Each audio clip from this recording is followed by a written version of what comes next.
संगीता सोमनाथ बोंगाने, राहणार लायगाव, पोस्ट खोडेगाव, तालुका जिल्हा छत्रपती संभाजीनगर.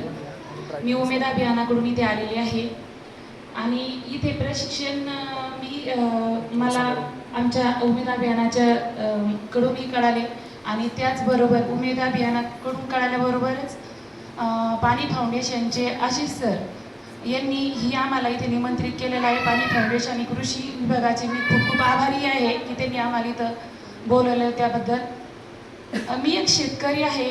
लहानपणापासूनच शेती करायची. आई वडील आजी आजोबा सगळेजण त्यांची शेती आपण बघतच आलो पारंपरिकरित्या ते कसे करायचे तसं सांगितल्या पद्धतीने. आता त्याच्यात आपण काही जास्त खोलवर जाणार नाही की त्यांची शेती आणि आता आपल्याला कशा पद्धतीने शेती करायला सांगताय.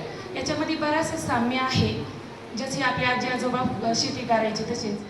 पण मला इथे आल्याच्या नंतर कळालं की पाणी फाउंडेशननी जो संकल्प घेतलेला आहे की शेतकऱ्यांना कसं वरती आणायचं, त्यांना उत्पन्न कसं वाढवून द्यायचं, ह्या सगळ्या गोष्टी.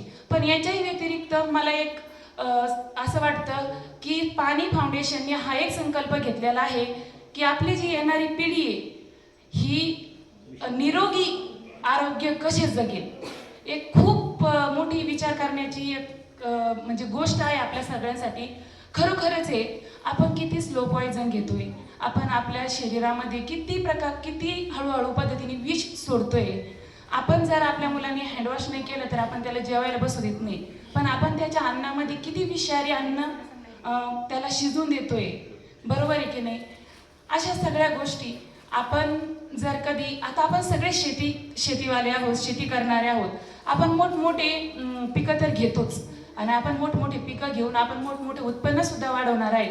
फक्त माझी एक रिक्वेस्ट आहे की सगळ्यांकडे भरपूर शेती आहे तर स्वतःसाठी एक छोटी परसबाग तुम्ही तयार करा. एक छोटी परसबाग तयार करा सेंद्रिय पद्धतीने आणि त्याच्यामध्ये तो भाजीपाला उगवा आणि तोच तुम्ही खा. आपण म्हणजे त्या पद्धतीने जर कधी आपण हे केलं तर आपलं आरोग्य खूप चांगलं राहील आणि आपली जी पिढी आहे अपंगत्व वंधत्व अशा भरपूर साऱ्या गोष्टीला समोर पुढे जाऊन तोंड द्यावं लागतं आणि आपण भरमसाठ पैसा जो आहे तो आपण दवाखान्यामध्ये घालतो. ह्या सगळ्या गोष्टी आहेत आपल्याला, आपण याच्यातून शिकलेलोच आहोत.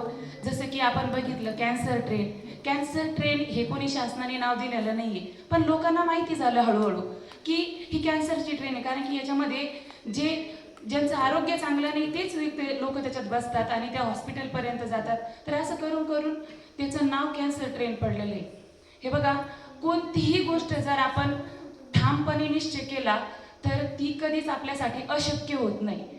आता जर समजा आपण एखादी गोष्ट जरा मनामध्ये ठरवली की मी असं करणार आहे तर ती गोष्ट ती तशीच घडते. कारण की आपले विचार जर पॉझिटिव्ह असेल तर आपल्यासोबत गोष्टी सुद्धा तशाच घडतात.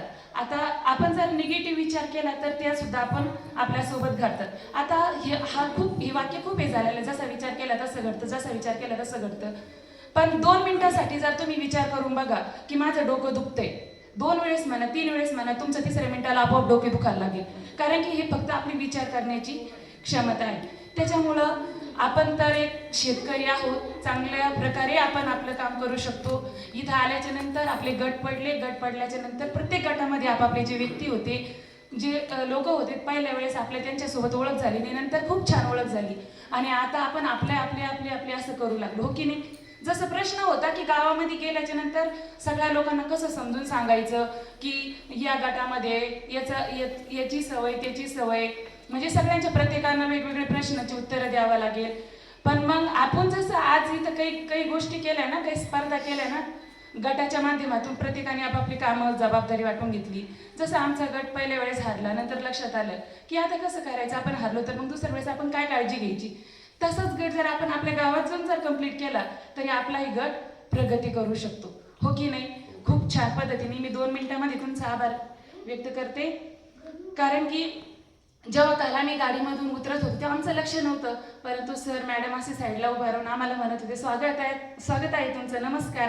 आम्ही म्हटलं नमस्कार आणि पुढे गेल्यास नंतर हसायला लागलो. तेव्हाच म्हटलं अरे हे प्रशिक्षण जरा वेगळंच दिसतं, आल्याबरोबर आपल्या स्वागतासाठी तयार आहे. नंतर तिकडे आल्याच्या नंतर कळलं का अरे पायधुनी सुद्धा हा प्रकार लग्नामध्ये असायचा आणि त्या पायधुनीवरून लग्न मोडायचे. पण इथं आमचं अगोदरच पायधुनी आली.